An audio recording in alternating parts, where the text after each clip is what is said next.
Hi guys, welcome back to the channel. Today I'm going to be reviewing my Game Week 5 performance and then I will give you some players to look out for in Game Week 5. So as you can see, my team for Game Week 5, the team that I ended up with, because obviously Ferran Torres didn't play, Trent didn't play, bit disappointed with that, but that's my team that I ended up with for Game Week 5. And the points on the screen now, it's a pretty poor week, but I'm not too disappointed because a lot of people would have done worse. It wasn't the highest scoring game week, considering like performances of Jota. Obviously Torres didn't play, no Trent, and Demarai Gray, who was in a lot of people's teams, also blanked because Everton were awful.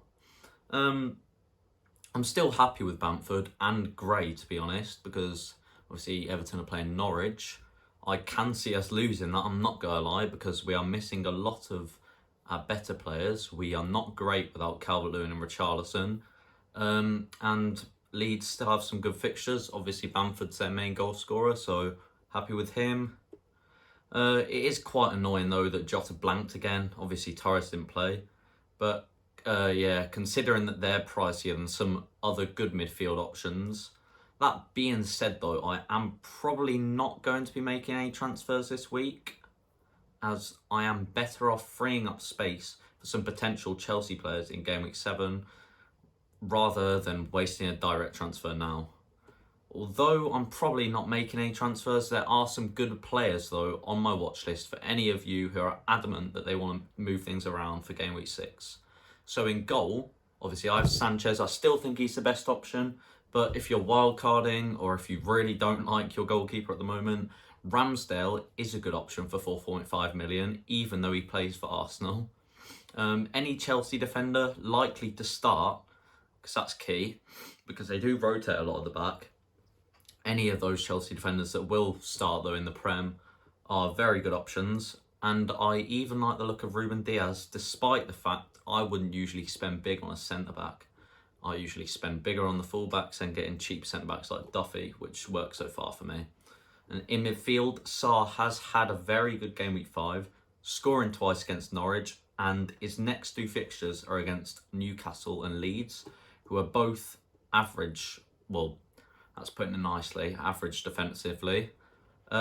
He's a viable, cheap midfield option. However, his fixtures after that aren't amazing, and you can't always guarantee Watford will score goals. You also have Rafinha, whose next 5 fixtures look amazing, apart from maybe West Ham, and he is always a goal threat. I'm slightly tempted to put him in for Torres, but I'll wait and see. Might put Sarr in for Torres too, one of the two, or I'll just obviously save the transfers to make 2 next week. Up front, Bamford and Antonio are still the best strikers for me, around the 7 to 8 million price range. Calvert-Lewin would have been one of them, but obviously he's injured now. But I would stay clear of Tony because like he is on penalties. I know that. Someone being on penalties always makes him a good option. But Brentford do have Liverpool, West Ham, Chelsea and Leicester in just their next 4 games. And finally is Alan Saint-Maximin. He's good to have in your team because literally just because of how exciting he is to watch play. And he is Newcastle's best player by a country mile. However, I'm not sure I trust him yet to score consistently, so I doubt he'll be in my team over some of the other forward options I've spoken about. Anyway, that's it for the video, guys. I wish you luck for Game Week 6. Hopefully it's better than Game Week 5, my Game Week 5 especially. And thanks for watching. Drop a like if you enjoyed, and next week is the return of the Champions League for Game Week 2, so I will drop a guide for that soon. But until then, see ya.